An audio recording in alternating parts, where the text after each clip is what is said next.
সকালবেলা ঘুম থেকে উঠলাম আর ঘুম থেকে উঠেই খাওয়া দাওয়া করে আবার ঘুমিয়ে পড়লাম। এমন ব্যাপারটা জীবন থেকে অনেক আগেই চলে গেছে। এখন সকাল সকাল ঘুম থেকে উঠে আমাকেই সবার জন্য নাস্তা বানাইতে হয়, তারপরও আবার সবার পছন্দ মতো নাস্তা। হ্যালো এভরিওয়ান, কেমন আছেন সবাই? তো সকালবেলা ঘুম থেকে উঠে পড়লাম আর আজকে চলে আসলাম আপনাদের সঙ্গে শেয়ার করতে আমার প্রতিদিনের একটা কাজ। তো এখানে আমি সকাল সকাল ঘুম থেকে উঠে পড়েছি আর উঠেই চলে আসলাম হচ্ছে রান্নাঘরে সকালের নাস্তা বানানোর জন্য। তো এই যে নাস্তার জন্য আমি প্রথমে আটা মেখে নিয়েছিলাম আর সেটা হচ্ছে এখানে রুটি বানিয়ে নিতেছি। আর রুটির সঙ্গে খাওয়ার জন্য আমি ভাজি, তারপর হচ্ছে একটু মাংস গরম করে নিয়েছি। তো সেটা দিয়ে হচ্ছে আজকে আমাদের সকালের নাস্তা হয়ে যাবে। তো এখানে আমি হচ্ছে একটা একটা করে রুটি বানিয়ে নিতেছিলাম। আর এই যে প্রথম রুটিটা কেন যেন ফুলতে চায় না, তো তারপরও হালকা একটু ফুলেছিল, কিন্তু পরে সবগুলো কিন্তু অনেক সুন্দরভাবে ফুলে গিয়েছিল। তো রুটিগুলো বানানো একদম কমপ্লিট।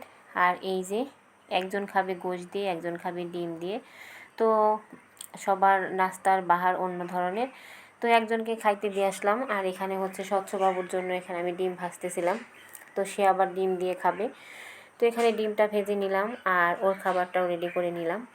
আর এই তো এখানে সকালের নাস্তা একদম রেডি, সবাইকে খেতেও দিয়ে দিলাম। আর সবার খাওয়া হয়ে গেছে আর এখন হচ্ছে আমি খেতে বসেছিলাম। আর আমি খেয়েছিলাম আজকে সকালবেলা হচ্ছে চিচিঙ্গা ভাজি আর হচ্ছে রুটি। তো সকালের নাস্তা শেষে এই যে আমার ঘর। তো আমি এখানে এই যে একটা তুড়ি মেরে আমার ঘরটাকে সুন্দরভাবে গুছাই নিলাম। আর এই যে ঘর গুছালে মনটা এত শান্তি লাগে তা বলার মতো না। তো তুড়ি মেরে কিন্তু ঘর গুছিয়ে ফেললাম, কিন্তু ঘরটাতে গোছানো কিন্তু আমার অনেকটা সময় লাগছে। তো এই যে ঘরটা গোছানো কেমন হলো অবশ্যই কিন্তু কমেন্ট করে জানাবেন। তো এই যে ঘর গোছানোর পর নিজে নিজেই দেখতেছিলাম আর একটু ভিডিও করতেছিলাম। তবে এই গোছানোটা কতক্ষণ থাকবে জানি না, সবাই এসে হামলা দিয়ে পড়বে আমার এই গোছানো ঘরের উপরে। তো তারপর ঘরটাকে গোছানোর পর এই যে এখানে হচ্ছে একটু ক্ষুধা লেগে গিয়েছিলো, তো এখানে বাহির থেকে আসার সময় হচ্ছে আমাদের সবার জন্য সিঙ্গারা এনেছিল, সেটা খেয়ে নিয়েছি। এদিকে আমি আবার হচ্ছে তরমুজ কাটছিলাম। তো তরমুজের সঙ্গে কিন্তু লবণ মেখে খেলে কিন্তু তরমুজটা বেশি মিষ্টি লাগে। আর আমি সবসময় হচ্ছে তরমুজের সঙ্গে লবণ মেখে তারপর হচ্ছে তরমুজ খাই, এতে করে খেতে বেশ ভালো লাগে। তো খাওয়া দাওয়া শেষ করে এখন চলে আসলাম হচ্ছে দুপুরের জন্য রান্না করব। আর আজকে আমি খুব মজার একটা তরকারি রান্না করব, বাইলা মাছ দিয়ে হচ্ছে টমেটো আলু দিয়ে চচ্চড়ি রান্না করব। তো এখানে সব কিছু কেটে নিয়েছিলাম, ধুয়ে নিয়েছি আর এখন হচ্ছে হাতে মেখে সব মশলাগুলো দিয়ে মেখে নিলাম। আর এখন এই যে বাইলাগুলো বেশি বড় সাইজ ছিল না, আবার একদম ছোটও ছিল না। তো এই মাছের এই চচ্চড়িটা খেতে কিন্তু অসম্ভব মজার হয়।